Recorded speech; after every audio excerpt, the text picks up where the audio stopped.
Hello, friends. This is Dave Hurwitz, executive editor at ClassicsToday.com and celebrity spokesmodel for SAME. There you go. And this fabulous t-shirt can be yours if you visit the ClassicsToday.com merchandise shop, a link to which you may find in the description of this very video. But in the meantime, I have been listening to a 3-disc set, a very interesting 3-disc set, I might add, called The Many Loves of Antonín Dvořák.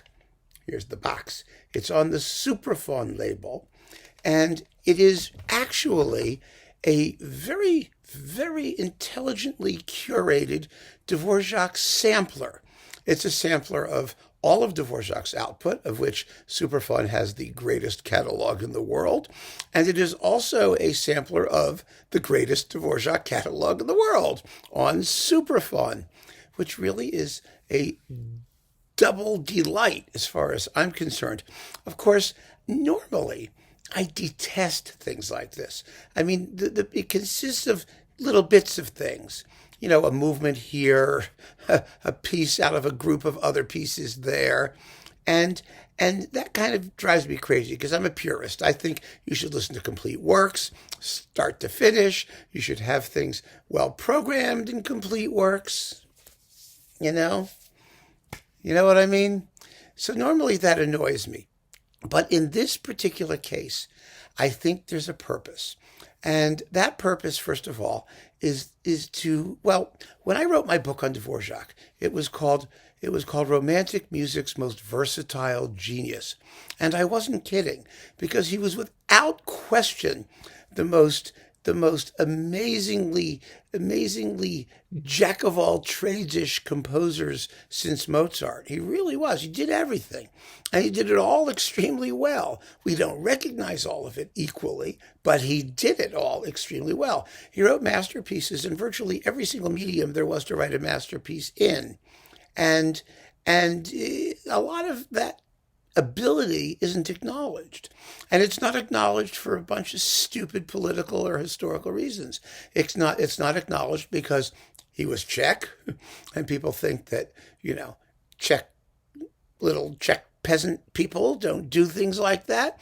It wasn't acknowledged because of his relationship to Brahms, which holds that the only thing that matters are works written in traditional German instrumental, orchestral, and chamber music forms, which drives me crazy. That's such stupid nonsense.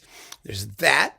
And it's not acknowledged because of the simple prejudice that everybody feels that nobody since Mozart could do what he did. Because Mozart was Mozart, Dvořák was just a Dvořák. But there's no reason why somebody even more of a genius than Mozart couldn't come puffing along at some point. I mean, one did. Mendelssohn was, as much of a genius as Mozart was. So, in a way, was Korngold. I mean, in terms of simple technical facility and musical Wunderkindigkeit, if you know what I mean. But Dvořák wrote operas and concertos and symphonies and chamber music in every possible medium. And vocal music, fabulous vocal music that wasn't opera, sacred music. He did it all. The only thing he didn't write was ballets. And we have Tchaikovsky who did that, so we're okay. But essentially, I mean, he wrote ballets in his operas that were full of lovely dances. I mean, he had no problem writing dance music, God knows, right? So there's amazing stuff. And the vast majority of Dvořák's catalog is not listened to. And that's where this comes in. It gives you a really sensible and varied assortment of all of the stuff we don't hear. And so I'm going to go through it and tell you what's on these 3 discs and play you some samples, all taken from the things that we don't normally hear, just so you get an idea of the incredible range and versatility which was Antonín Dvořák. And for that reason, I really liked this. The other thing I just want to say that I like about it is that, or I'm interested in, is that, these days, classical music is being packaged and sold in smaller and smaller and smaller bits. because people's attention spans, or at least the people who sell things, believe that people's attention spans are getting smaller and smaller and smaller and smaller. Now, I know this isn't true of you, my beloved audience, because I could blab on for 45 minutes and you'll all say, oh, no, that wasn't long enough. I mean, it fascinates me. When I started doing these YouTube videos, they said, your video should only be a minute long or 2 minutes long, maybe 3 if you're really pushing it. And of course, I started that way. I started out doing like a 2-minute record review. And then by video 5, we were up to about half an hour. I mean, you can't. You just can't. So, and when it comes to classical music, it's all about, of course, time and patience and works in large forms that take up lots of time. And you folks all, of course, are aware of that, and you have no problem with it. But I guess the rest of the world may. And more to the point, I wonder about younger people or people who are more casual listeners because they download music by the track. Remember, the whole musical universe is set up as songs. And that also drives me crazy. It doesn't matter what it is. It could be a movement. It's called a song. It could be an opera. It's called a song. It could be a concerto. It's called a song. And you hear people say, oh, I really like that song. And I was like, what song are you talking about? Oh, the Hammerklavier Sonata. Sure. Exactly. I like that song too. It's really, really frustrating. But collections like this are seemingly ideal for that kind of musical digestion. And to be honest, I don't care if that's how you digest it when the music is this good and this varied. And it just might make popular hits out of things by Dvořák that people wouldn't otherwise ever listen to. Even the people who listen to the big things, knowing what they are. So who knows? I'm very curious about that. The only question that remains is whether Supraphon is just going to do this little sniglet thing, or will they have all of the full-length discs from which this material derives? Because right now they don't. I don't really know what the status is of the Supraphon catalog. Someone really needs to take it in hand and box it up. I mean, before it's too late, before the CDs disappear entirely, because I like CDs, box it up, organize it. They've done a lot of that with Dvořák.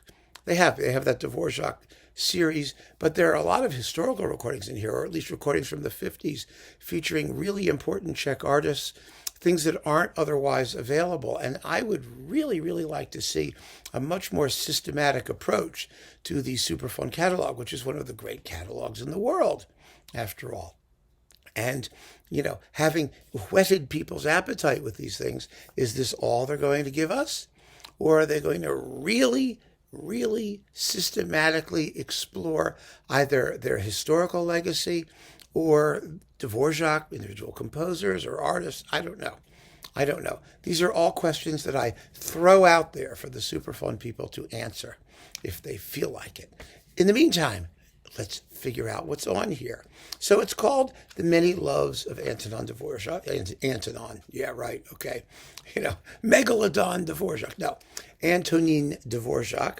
And so each group of pieces comes into a little category. There's some overlap, and the categories are kind of, well, you'll see, impressionistic, but it doesn't matter. It's a way to organize the music, and it works.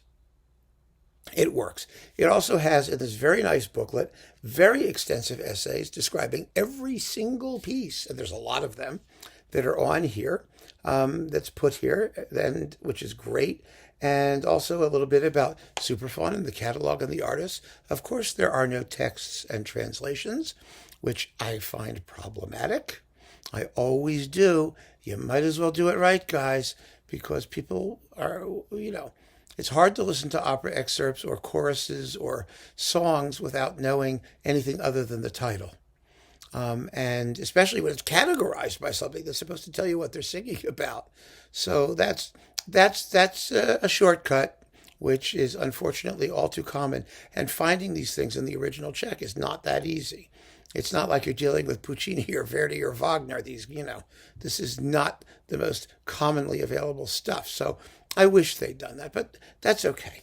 I mean, the price is right. The performances are fabulous. We don't have to deal with that. Let's just talk about what's in it. So to start with, we have the many loves of Dvořák. Love number one is the Slavonic soul. It's Slavonic music. So you get two Slavonic dances. Let's see, number 7 and number 2 with these are from let's see, one should be from, well, they're both from Opus 72. Okay, yes, they are. With Carol Shana. The Shana. Oh, the Shana. Ha, but no. Shana's Dvořák Slavonic Dances is the reference recording, so it's great to have them. And it's cool to have the ones from Opus 72 because those are not the most popular ones. Opus 46 has the most popular ones. And that's the kind of smartness, giving people a chance to hear something else. So you get a couple Slavonic dances, and then you get 3 of the Moravian Duets. Now, the Moravian Duets were the pieces that made Dvořák's early fame. They're the pieces that Brahms saw and recommended to his publisher, Simrock, and that established Dvořák's professional reputation. So they're terribly, terribly important and utterly charming and delightful, and tiny, short little things, 1-2 minutes long each. And then we have the Scherzo from the String Quartet number 3 in D major, which nobody knows or listens to. And the String Quartet number 3 is quite an extraordinary piece. It really is. It quotes things. It quotes folk songs, and it quotes Wagner, and it one of the songs that's in String Quartet number 3, which is like in D major. Yes, it's like the longest string quartet ever written. The whole piece is like 70 minutes long. It's unbelievable. Anyway, number 3 has in its scherzo a traditional song, a patriotic song, which was banned by the Austrian rulers of then the Czech lands of Bohemia. And so Dvořák stuck it in the quartet. So that's why it has a Slavonic soul. And I want to play you a little bit of that. This is with the Pinocchio Quartet. It's a marvelous performance from their absolutely fabulous, sterling reference recording of all the Dvořák quartets. Here it is.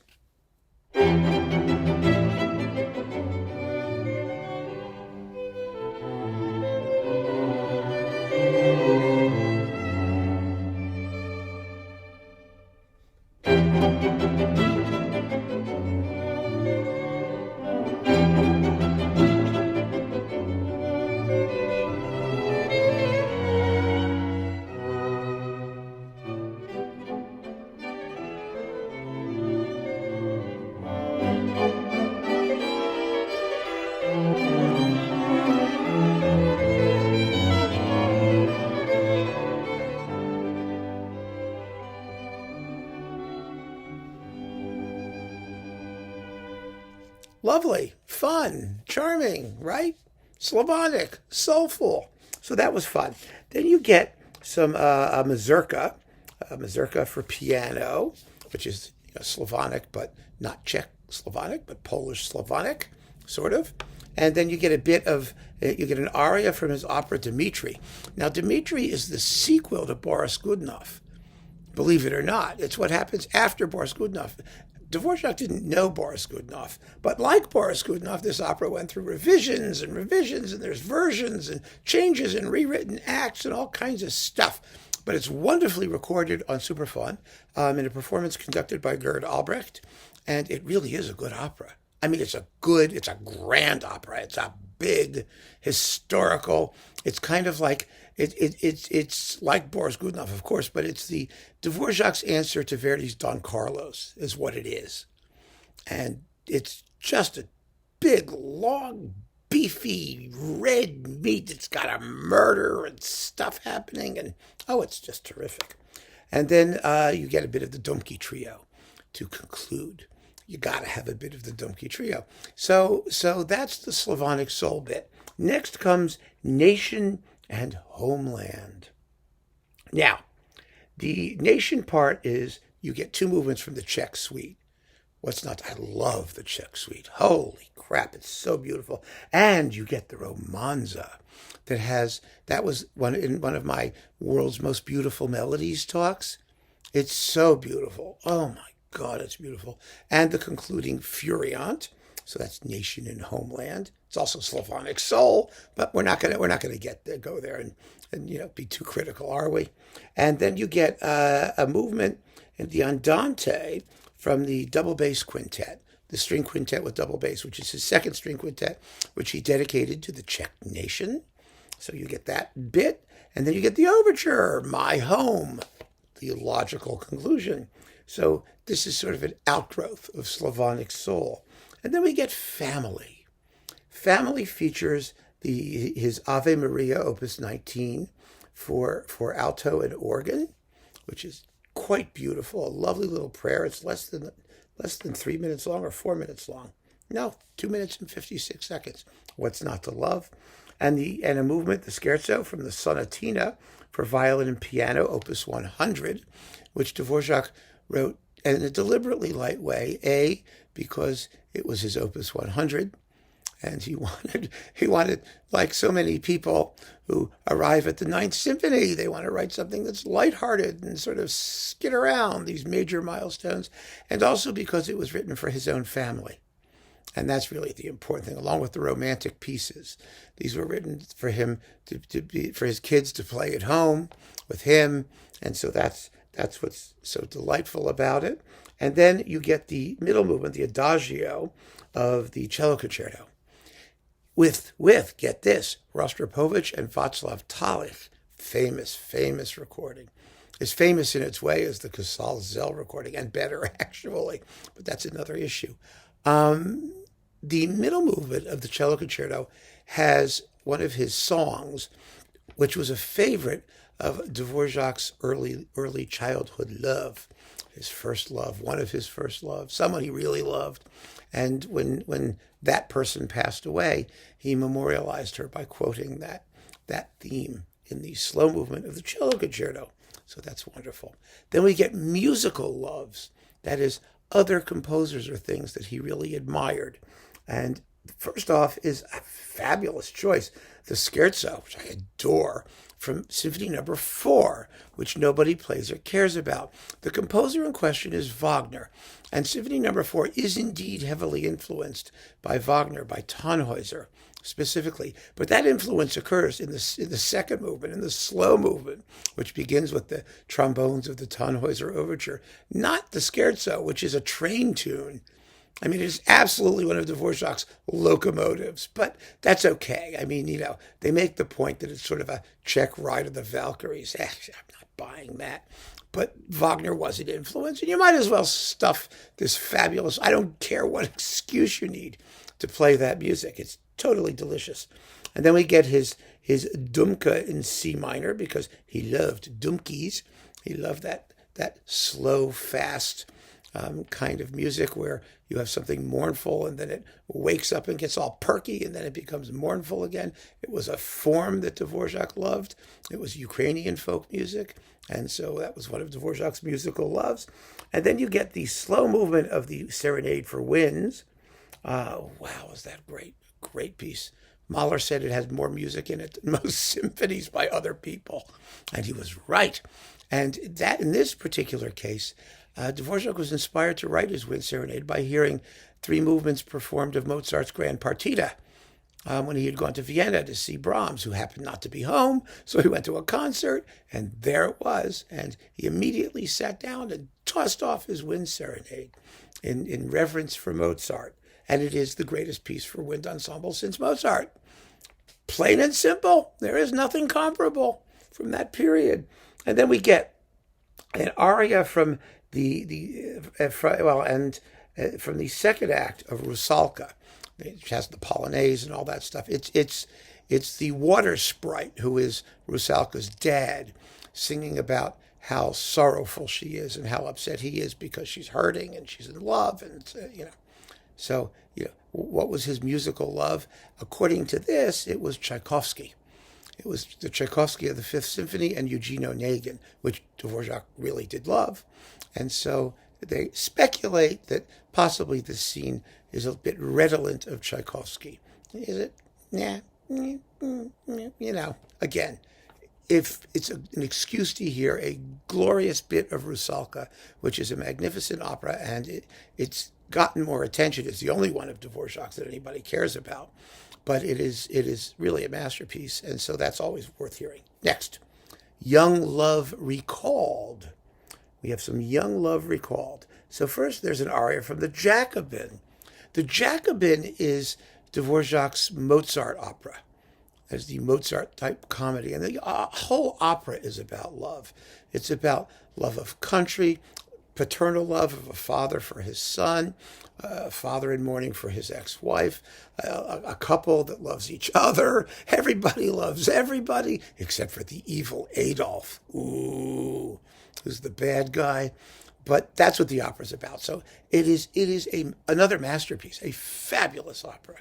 It's one of those pastoral sort of Czech operas that does not have irritating peasants running around whooping it up until the end. They do like a ballet at the end in native costume. You can cut it, it doesn't matter. Or you can do it because the music's terrific. But the point is that the opera is so honest and sincere and humane, and it's glorious. I mean, all the characters are just real, except maybe for the evil Adolf, who has to be evil. But even he has his moments. It's just a wonderful piece, and you should get to know it. And then the slow movement of Symphony Number 1, which was written, of course, under the influence of Dvořák's first love affairs, as was everything in that period. And then we get 4 of his love songs sung by the fabulous Czech tenor Benno Blachut, who was in the 1950s, this is 1956, was the Czech tenor. And he had a lovely voice. And we get a couple of the Cypresses for string quartet. Now, the Cypresses were arrangements of the same group of songs that became the love songs, but there were lots of them. And so some of them wound up as string quartets, some of them wound up sort of revised as love songs. But essentially, it's all from the same group of stuff in the same period. And then we get humor. Humor is wonderful. Dvořák had a great sense of humor, and some of his music is humorous. And here's a piece that really, really is. It's from his Poetic Tone Pictures, Opus 85. Now, they are called, for some reason, Poetic Moods here, and Poetic Tone Pictures when a sample of them pops up later. But they're known in the West essentially as Poetic Tone Pictures. It's Opus 85. And they're called the same things in Czech, so we know it's the same work. And there's a piece called, it's number 2, marked Jokingly. And here is a bit of it. It's performed by Radoslav Kvapil as part of his, complete Dvořák piano music stuff that's on Supraphon. And here it is, Jokingly.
Ha-ha! Joking. Get it? It actually is kind of funny. And the harmony is actually rather marvelous in that piece, don't you think?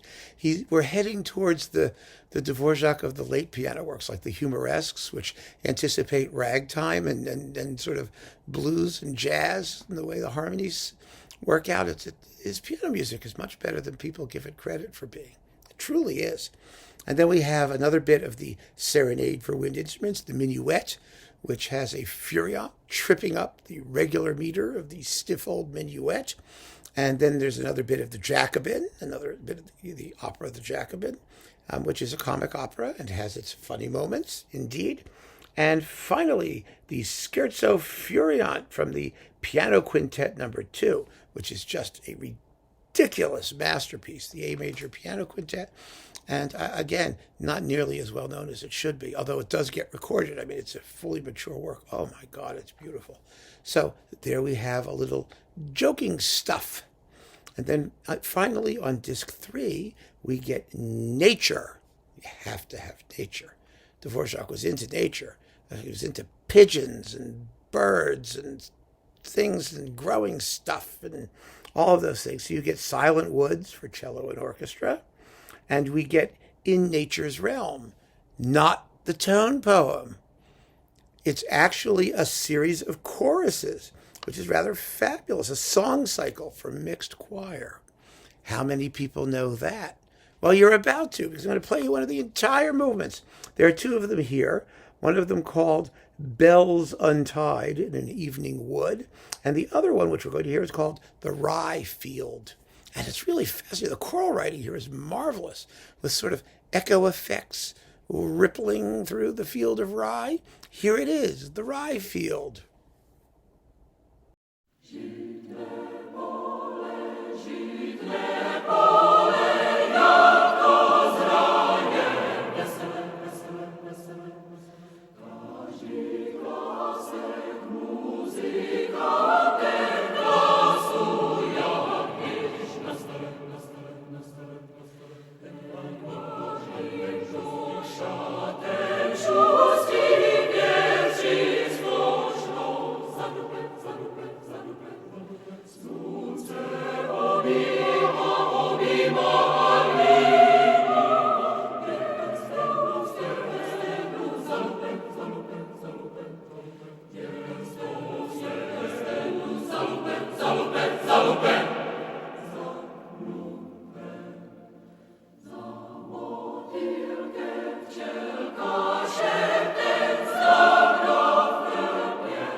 Isn't that great?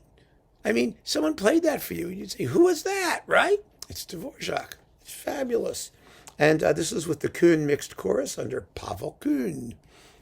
Beautiful work. I mean, I heard that originally. I just said, whoa, this is good. It's like Janáček's choral music. You know, that nobody, his male choruses, which are astonishingly fabulous, and nobody knows them. It has that wonderful rhythm of Czech speech in it. And, it's just a terrific little piece. And then we do get the other In Nature's Realm, the overture / symphonic poem. So you get both of the In Nature's Realm pieces. They don't have any musical relationship to each other, just the titles, which is really cool. And then finally, last but certainly not least, because it has the most stuff in it, we get God and Religion.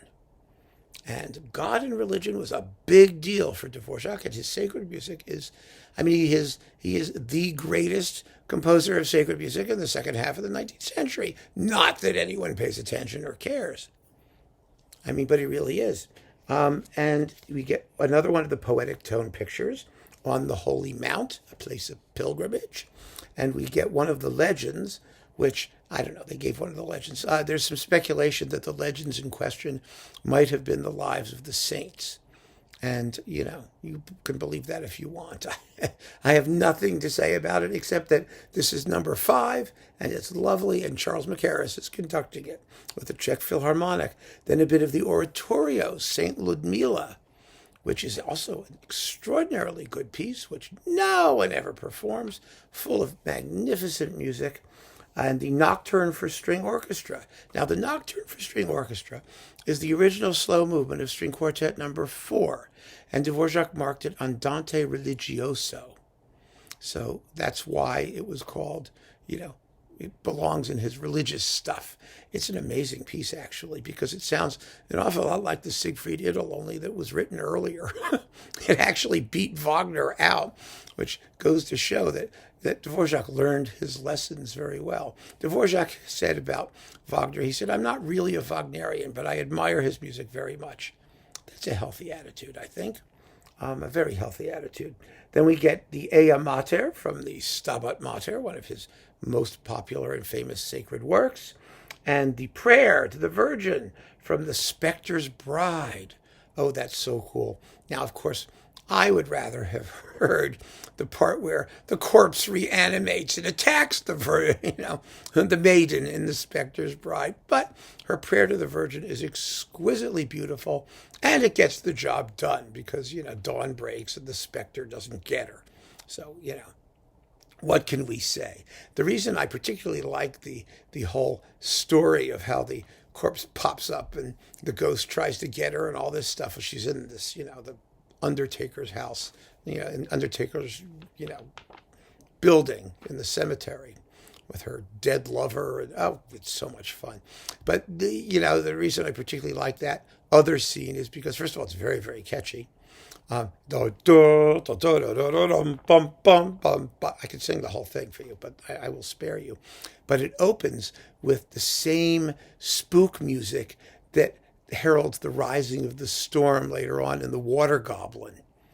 And so, I love it when you can link works together like that, because Dvořák had the same, creep us out music in both works. And so that's one of those things that I just think is cool.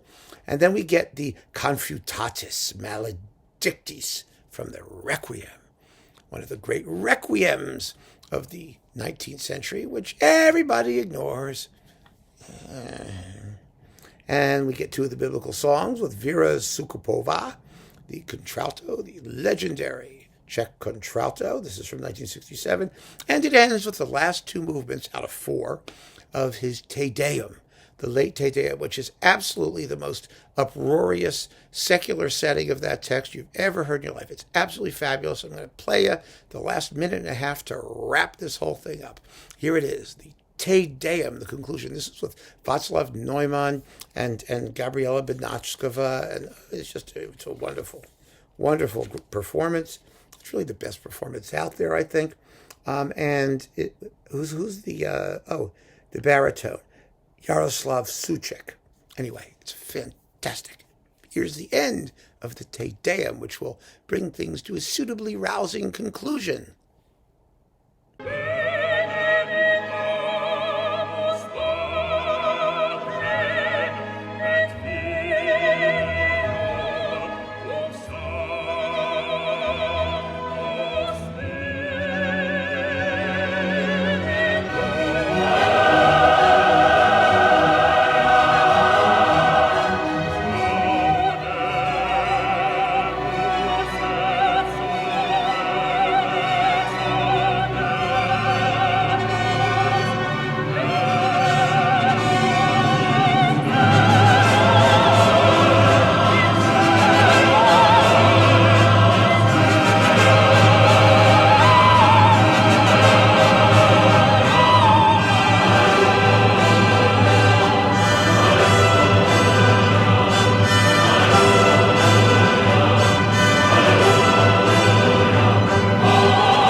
have it. The Many Loves of Antonín Dvořák. An unbelievably wide range of material, much of which, if not most, you probably have not heard before, and courtesy of Supraphon.